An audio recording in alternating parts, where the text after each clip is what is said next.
अस्सलाम वालेकुम dear student. आज चैप्टर नंबर 5 का टॉपिक है एपोप्टोसिस एंड नेक्रोसिस।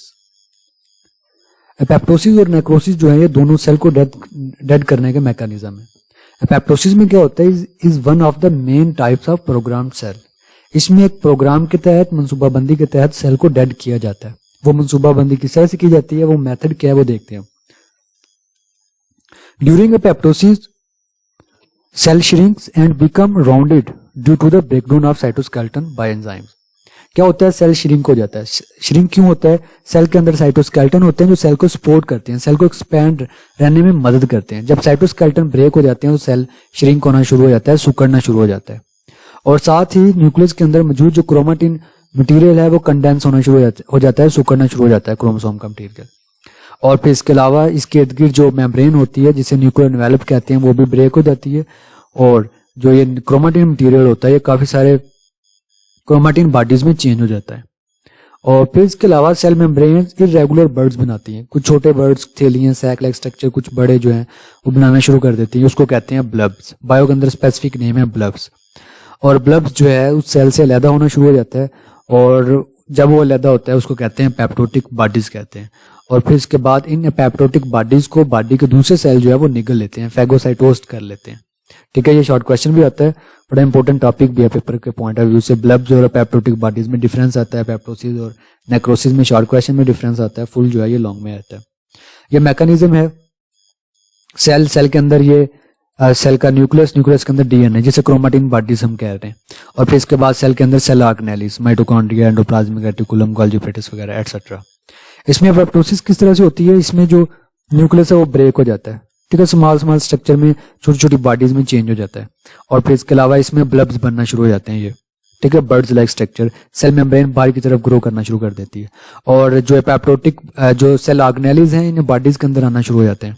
और एक टाइम आता है कि ये जो ब्लब्स हैं ये सेल से अलग हो जाते हैं और फिर इसके बाद इस तरह एक थैली की शक्ल में आ जाते हैं। इसको कहते हैं पेप्टोटिक बॉडीज। और इन पेप्टोटिक बॉडीज के अंदर ये वाले जो मटेरियल होते हैं ये यूजफुल होते हैं। सेल चाह रहा होता है कि ये जाया ना हो बॉडी से, तो इस तरह बॉडी के जो दूसरे सेल्स हैं इन पेप्टोटिक बॉडीज को इनगल्फ कर लेते हैं और इनके अंदर जो यूजफुल मटेरियल है उसको यूज कर लेते हैं। जी, व्हेन एपोप्टोसिस अकर्स, ये कब वाकई होती है? एपोप्टोसिस क्यों होती है, कब होती है?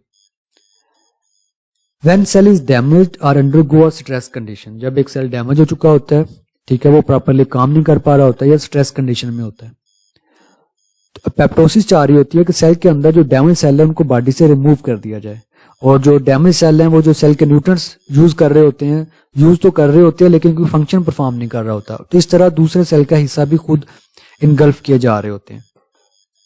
तो इस तरह न्यूट्रिएंट्स को जाया होने से बचाने के लिए बॉडी चाहती है कि सेल जो इन्फेक्टेड सेल हैं वो बॉडी से रिमूव हो जाए। और इस तरह इन्फेक्शन होने के चांस भी ज्यादा होते हैं जहां पर डैमेज सेल मौजूद रहेंगे अगर बॉडी के अंदर। तो एपोप्टोसिस के जरिए डैमेज सेल को बॉडी से रिमूव कर दिया जाता है, बॉडी को क्लीन कर दिया जाता है। और एपोप्टोसिस जो है ये तब भी यूजफुल है जब बॉडी के अंदर डेवलपमेंट हो रही होती है, बेबी डेवलप हो रहा होता है, जैसा कि फॉर्मेशन ऑफ फिंगर्स। तो जब हमारी फिंगर्स डेवलप हो रही होती हैं इनके दरमियान मेम्ब्रेन होती है। और अगर एपोप्टोसिस नहीं होगी तो हमारी उंगलियां जो है, फिंगर जो है वो लैदा नहीं हो पाएंगे, हमारे डिजिट्स जो है वो जुड़े रहेंगे। तो एपोप्टोसिस के थ्रू उन मेम्ब्रेन को डाइजेस्ट किया जाता है और इस तरह हमारी फिंगर जो है वो लैदा हो पाती है।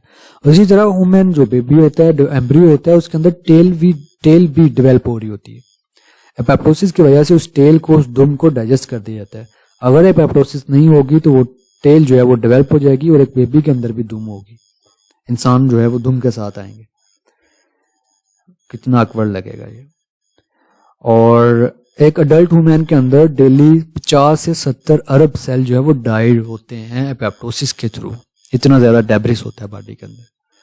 और दूसरा मैकेनिज्म है नेक्रोसिस। नेक्रोसिस एक्सीडेंटल डेथ, वो था प्रोग्राम डेथ, प्लानिंग के थ्रू सेल को डेड किया जाता था। ये तो अचानक मौत हो जाती है सेल की या लिविंग टिश्यूज की।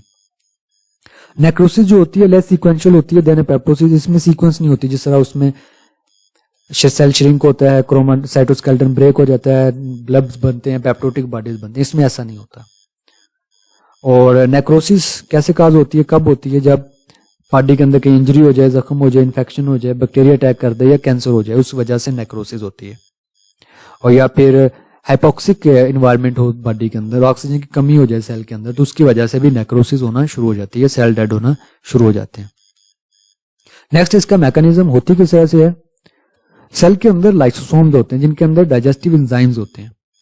तो सेल इन लाइसोसोम्स को ब्रेक करता है और डाइजेस्टिव एंजाइम यहाँ से बाहर आ जाते हैं, रिलीज हो जाते हैं और फिर उसके बाद वो सेल के अंदर फैल जाते हैं और सेल के अंदर जो सेल ऑर्गेनेल्स हैं उनको डाइजेस्ट करना शुरू कर देते हैं। और फिर सारा जो सेल नेक्रोसिस के थ्रू डाई होता है वो हार्मफुल केमिकल सेक्रेट करता है। वो हार्मफुल केमिकल क्या करते हैं, उसके जो नेबर में सेल्स होते हैं उनको भी डैमेज करना शुरू कर देते हैं। और स्पाइडर बाइट्स जो है उससे भी नेक्रोसिस होती है। या फिर अगर कहीं वाउंड है, अगर उसकी प्रॉपर केयर ना की जाए, साफ वगैरह ना किया जाए, तो उसमें वहां पर भी नेक्रोसिस जो है वो शुरू हो जाती है। ठीक है, यहाँ पर ये नेक्रोसिस का प्रोसेस दिया गया।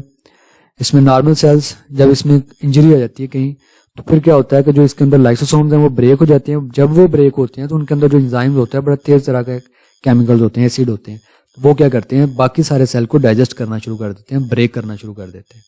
इसमें पेप्टोटिक बॉडीज बननी है, इसमें ऐसा नहीं है, इसमें सारा सेल जो है ब्रेक हो जाता है, रेजा रेजा हो जाता है।